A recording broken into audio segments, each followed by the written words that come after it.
جی مروت صاحب، یہ بتائیے گا کہ شہریار افریدی کے حوالے سے آج کیس کی سماعت جسٹس ارباب صاحب نے کی ہے، تو بیسیکلی یہ درخواست کیا تھی اور جج صاحب نے کیا آرڈر پاس کیا؟ جی ہم نے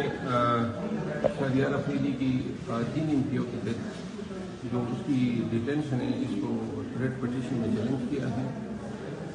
آج کی کارروائی مقرر کی بحث کے لیے، اور اگر کوئی ریاست یا اسٹیٹ میں کوئی ان کے حوالے سے ایویڈنس دینے کی تو کارروائی جو ہے ساتھ میں ہم نے ایک اسکیم لگائی تھی کہ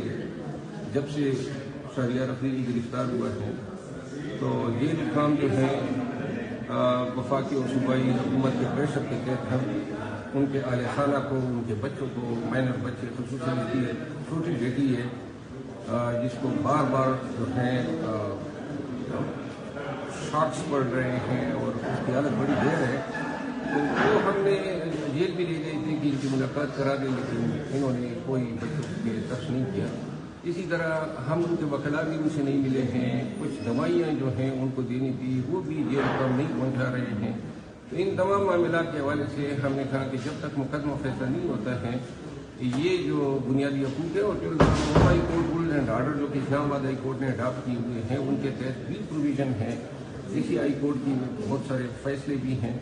تو آج جج صاحب نے اس پہ ہمیں اختلاف کیے ہیں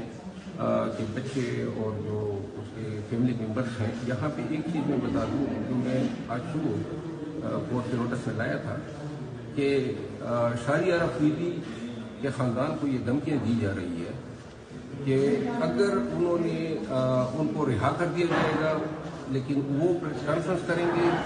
اور یہ کہیں گے کہ جی یہ جو GHQ کا جو اٹیک ہے اس کے ہم نے عمران خان کے کمانڈ کے تحت لوگوں کو اکسایا، تو پھر جو ہے ان کو کسی پارٹی میں داخل کرایا جائے گا اور PTI کو اس میں خیر بات کہنا ہوگا۔ یہ دھمکی ملی تھی کہ ان کے کنسیڈریشن پہ، ادروائز اگر آپ یہ نہیں مانتے ہیں تو آپ کے اہل خانہ کو، یعنی جو ان کی وائف ہے